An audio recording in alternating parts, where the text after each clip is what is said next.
वधू कहते हैं कि मैं यज्ञादि शुभ अनुष्ठान के लिए शुभ वस्त्र पहनती हूँ।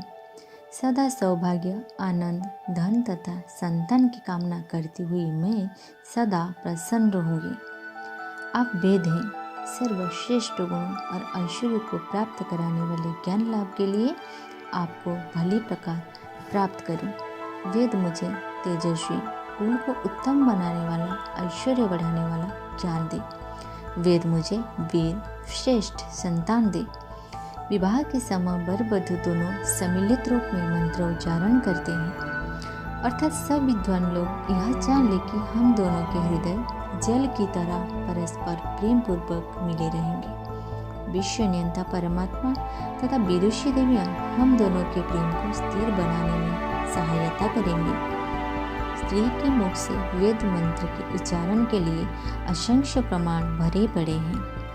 शतपथ ब्राह्मण 14/14/13 में पत्नी द्वारा यजुर्वेद के 33/25 मंत्र कष्टमनश्वशयम्, इस मंत्र को पत्नी द्वारा उच्चारण करने का विधान है। शतपथ के 4/9/2/2/1 तथा 1/9/2 22-23 में स्त्रियों द्वारा यजुर्वेद के 23, 24, 25, 26, 27 और 29 मंत्र के उच्चारण का आदेश है।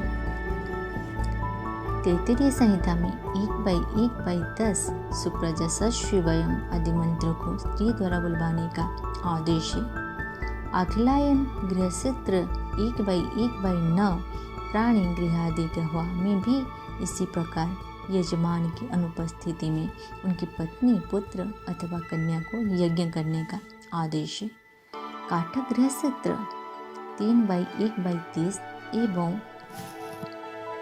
27/3 में स्त्रियों के लिए वेद उच्चारण, मंत्र उच्चारण एवं वैदिक कर्मकांड करने का प्रतिपादन है। लोगाक्षी गृहसूत्र की 25वीं कंडिका में ऐसे ही प्रमाण मौजूद हैं। पारस्कर गृहसूत्र 1/5/1/2 के अनुसार विवाह के समय कन्या लाजा होम के मंत्र को स्वयं पढ़ती है। सूर्य दर्शन के समय भी वह यजुर्वेद के 36/24 मंत्रों को ही उच्चारण करती है।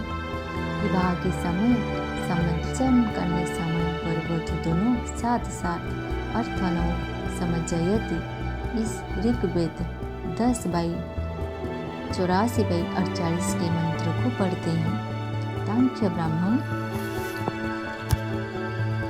5/6/8 में यज्ञ में स्त्रियों को बिना लेकर सोमवेद के मंत्र को गान करने का आदेश तथा 5/6/15 में स्त्रियों को कलश उठाकर वेद मंत्र को ज्ञान करते हुए परिक्रमा करने का विधान भी है।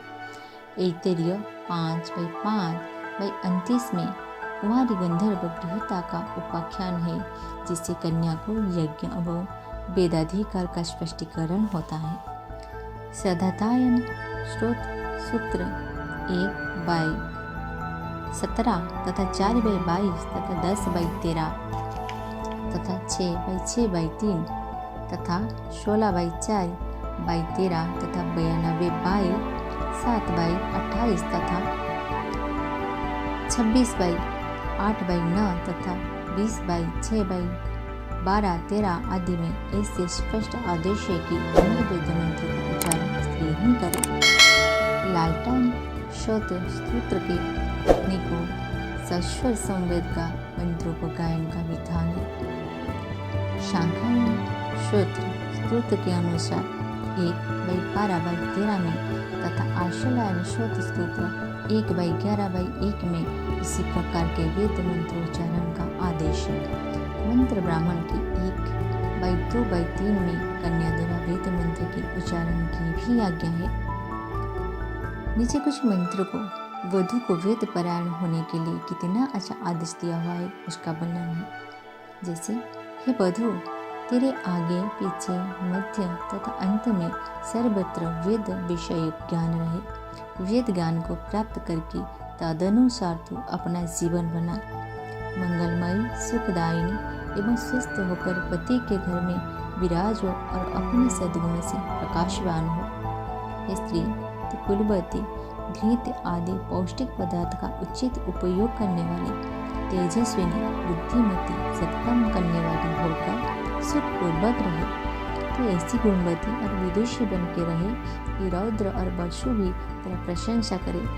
सौभाग्य की प्राप्ति के लिए इन वेद मंत्र को अमृत का वार वार भले प्रकार पान कर विद्वान तुझे शिक्षा देकर इस प्रकार उच्च स्थिति पर प्रतिष्ठान करवाए।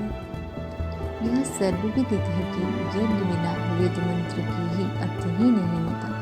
यज्ञ में पति पत्नी दोनों का सम्मिलित रहना आवश्यक है। रामचंद्र जी ने सीता की अनुपस्थिति में सोने की प्रतिमा रखकर यज्ञ किया था। ब्रह्मा जी को भी सावित्री की अनुपस्थिति से द्वितीय पत्नी को वरण करना पड़ा था, क्योंकि यज्ञ की पूर्ति के लिए पत्नी की उपस्थिति आवश्यक है। जब पत्नी यज्ञ करती है तो उसे वेदाधिकार न होने की बात किसी प्रकार कही जा सकती है। अर्थात पति पत्नी की अर्धांगिनी है, अतः उसके बिना यज्ञ अपूर्ण है। हे विद्वानों, जो पति पत्नी एक मन होकर यज्ञ करते हैं और ईश्वर की उपासना करते हैं, वे सदा ही सुखी रहते हैं। हे परमात्मा, तेरे नियत यजमान पत्नी समेत यज्ञ करते तो तू उन लोगों को स्वर्ग को भी प्राप्ति कराता है, अतः वे मिलकर यज्ञ करते हैं।